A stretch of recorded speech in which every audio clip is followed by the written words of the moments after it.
இது பின்னாடி இருந்தே சொன்னேன் பத்தியா குரல் வச்சே கண்டுபிடிச்சான்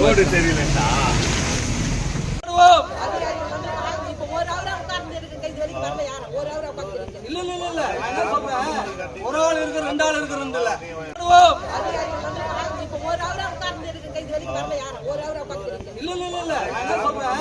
ஒரு ஆள் இருக்கு ரெண்டு ஆள் இருக்கு சொல்லுங்க போராடுவோம் போராடுவோம் சாலை போடும் வரை போராடுவோம் போராடுவோம் போராடுவோம் சாலை சீர்படுத்தும் வரை போராடுவோம் சாலை நெடுஞ்சாலைத்துறை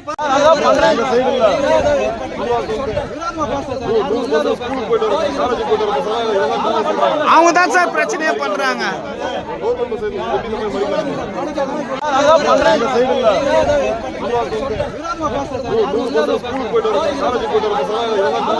அவங்க தான் சார் பிரச்சனையே பண்றாங்க.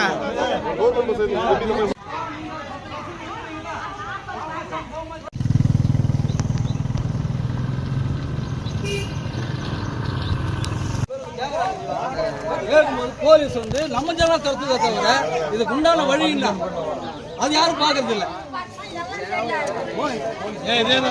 நீங்க பாதுகாப்பு வரீங்க, நீங்க பாதுகாப்பு வரீங்க தெரியுது உங்களை பத்தி. இப்போ நீங்க வந்து பாதுகாப்பு சந்தோஷம் தான், இல்லைன்னு சொல்லல. இப்போ இதை வந்து ஏற்கும்போது என்ன சொல்லலாம், நான் ஏற்கனவே கடிதம்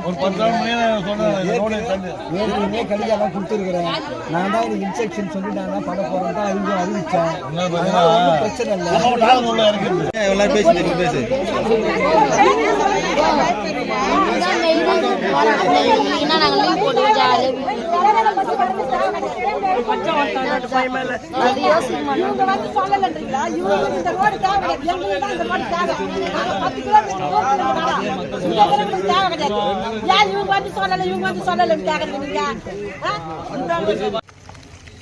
இந்த சாலையை பொறுத்தவரையில் ஆலாடு உட்பட கிட்டத்தட்ட ஒரு 12 கிராமங்களை இணைக்கக்கூடிய ஒரு பிரதான சாலை.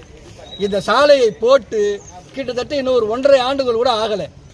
ஏற்கனவே அந்த சாலையை சரியாக போடலைன்னு சொல்லி அந்த ஒப்பந்ததாரர் எழுத்து மிகப்பெரிய போராட்டம் நடத்தினோம், ஹைவேஸ் ஆஃபீஸ் முன்னாடி நடத்தினோம். ஆனால் இன்னைக்கு இந்த சாலை மணல் டாரஸ்னால மணல் எடுத்துக்கிட்டு போகிற லாரிகள் யாருக்கு எடுத்து போகிறாங்க? ஏதாவது மக்கள் பயன்பாட்டுக்கா? அதானி துறைமுகத்துக்கு எடுத்து போகிறதுக்கு